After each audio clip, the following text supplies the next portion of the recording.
যে গত 16 বছর ধরে বাংলাদেশের মানুষেরা আরো অসংখ্য আন্দোলন সংগ্রাম করেছেন, কিন্তু ইতিহাসের এই পরতে যে ঘটনাগুলো আমাদের জাতীয় জীবনে দীর্ঘমেয়াদী ছাপ রেখে গেছে, সেই ঘটনাগুলোর উল্লেখ করা আমাদের জাতির জন্য গর্বের বিষয় হতে পারত।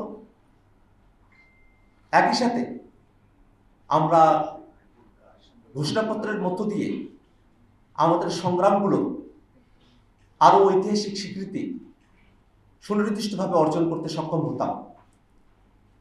সব থেকে গুরুত্বপূর্ণ যে বিষয়টা আমাদের কাছে মনে হয়েছে, এই ঘোষণাপত্রের 25 এবং 27 নম্বর পয়েন্টে আয়োজিতব্য নির্বাচনের মধ্য দিয়ে নির্বাচিত সরকারের সংস্কারকৃত সংবিধানে তফসিলে এই ঘোষণাপত্রকে উল্লেখ করার কথা বলা হয়েছে। আমরা জাতীয় নাগরিক পার্টি এনসিপি দীর্ঘ সময় ধরে বাংলাদেশে একটি নতুন সংবিধানের দাবি জানিয়ে আসছি। সে লক্ষ্যে গণপরিষদ নির্বাচনের মধ্য দিয়ে নতুন সংবিধান পুনর্লিখনের দাবি আমরা সরকারের কাছে করে এসেছি। ঐক্যমত্য কমিশনে রাজনৈতিক দলগুলোর মধ্যে সংস্কারের বিভিন্ন বিষয়বস্তুতে ঐক্যমত্য তৈরি হয়েছে, কিন্তু এখনো পর্যন্ত সেখানে বাস্তবায়নের পথ কি হবে তা নিয়ে আলোচনা করা হয়নি। সেক্ষেত্রে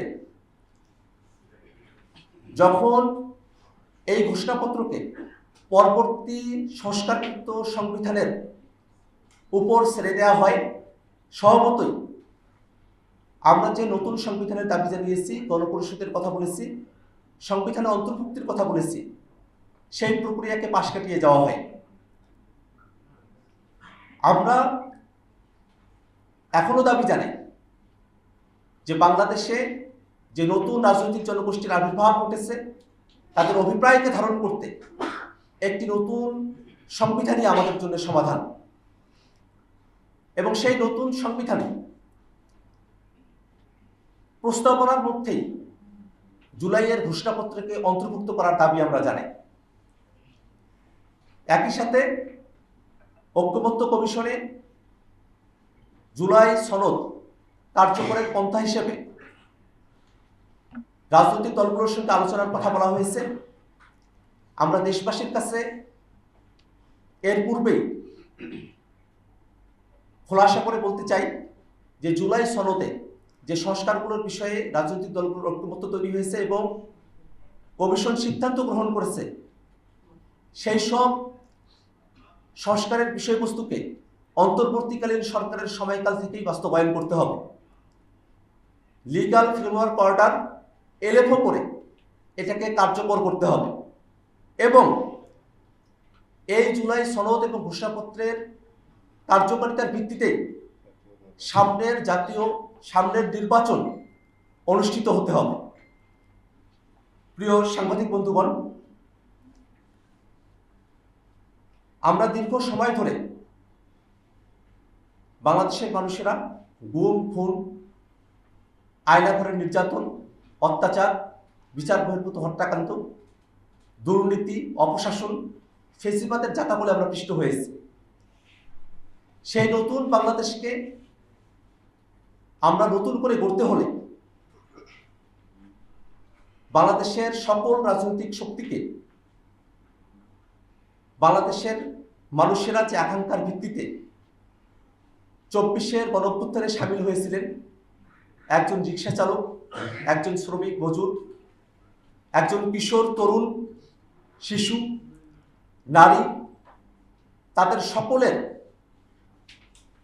মনের যে চাওয়া, সেই বাংলাদেশ প্রতিষ্ঠা করতে হলে আমাদেরকে আমাদের সংগ্রাম জারি রাখতে হবে। একই সাথে গতকাল মাননীয় প্রধান উপদেষ্টা জাতির উদ্দেশ্যে ভাষণ দিয়েছেন। ফেব্রুয়ারিতে নির্বাচনের সময়সীমার কথা উল্লেখ করেছেন। আমরা মনে করি, এবং পূর্বেও আমরা বারবার ব্যক্ত করেছি, যে ডিসেম্বর থেকে জুনের মধ্যে সরকার যে সময়সীমার মধ্যে নির্বাচন আয়োজন করতে চায় তাতে আমাদের আপত্তির কোনো জায়গা নেই, কিন্তু নির্বাচন আয়োজনের পূর্বে সরকারের অবশ্য পালনীয় কিছু কর্তব্যের জায়গা রয়েছে। এ সরকার গণহত্যাকারীদের বিচার করা এবং রাষ্ট্র কাঠামোর গুণগত পরিবর্তনের জন্য সংস্কারের ম্যান্ডেট নিয়ে সরকারের যাত্রা শুরু হয়েছে। অতএব নির্বাচনের পূর্বে বিচারকে দৃশ্যমান করা এবং সংস্কারকে বাস্তবায়ন করা এ সরকারের অবশ্য কর্তব্য। একই সাথে নির্বাচনের পূর্বেই মাঠ প্রশাসনের নিরপেক্ষতা নিশ্চিত করা এবং লেভেল প্লেইং ফিল্ড নিশ্চিত করা অবশ্যই সরকারকে আমাদের কাছে প্রতিশ্রুতি ব্যক্ত করতে হবে এবং নির্বাচনের পূর্বেই সংস্কার বিচারকে দৃশ্যমান করা, মাঠ প্রশাসনের নিরপেক্ষতা নিশ্চিত করা, লেভেল প্লেইং ফিল্ড নিশ্চিত করার নিশ্চয়তা আমাদেরকে দিতে হবে।